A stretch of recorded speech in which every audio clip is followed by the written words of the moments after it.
Appeasement was the British policy used to maintain peace in Europe in the 1930s. This will be part one of 2 videos talking about appeasement. In this video, we will be talking about some background about appeasement. We will, in these videos, be using the Hearts of Iron 4 map on MapChart.net.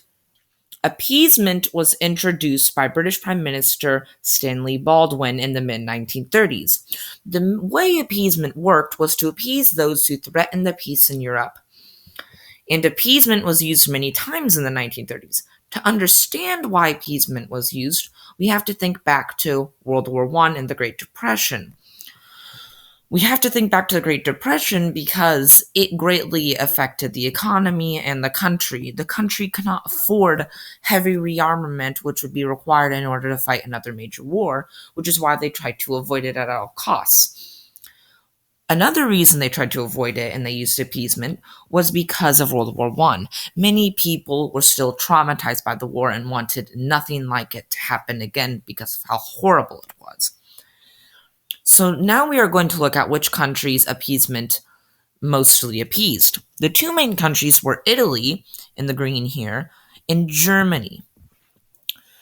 Now we are going to look at Germany specifically, which was the larger aggressor of the 2. Germany during this time was ruled by Adolf Hitler and the Nazis. To understand why Germany during this time was so aggressive, we again have to look at World War I. Germany lost World War I and had to sign the Treaty of Versailles. This treaty had many restrictions. Here are some of the restrictions. Germany was limited to 100,000 men in their army. They could also not conscript men. They could have no aircraft, submarines, or armored vehicles. They could also only have 6 battleships in their navy. And finally, they had to demilitarize the Rhineland, which is right here, as you can see. Another reason why they were so aggressive is because of Adolf Hitler. Hitler believed in a very ethnocentric and racist ideology called Nazism, which he made. He believed that Germans were the superior race and were destined to rule the world.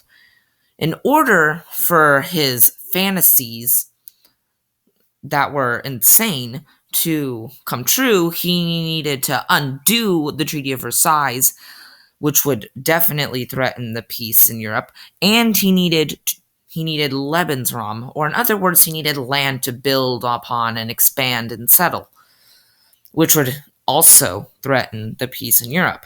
But because of Hitler's crazy beliefs and his control over Germany, Germany began to undo the Treaty of Versailles. They increased their army and built submarines and an air force, and the Allies did not do much. This marks the beginning of appeasement. Thank you for listening, and I hope you enjoyed this video and learned something.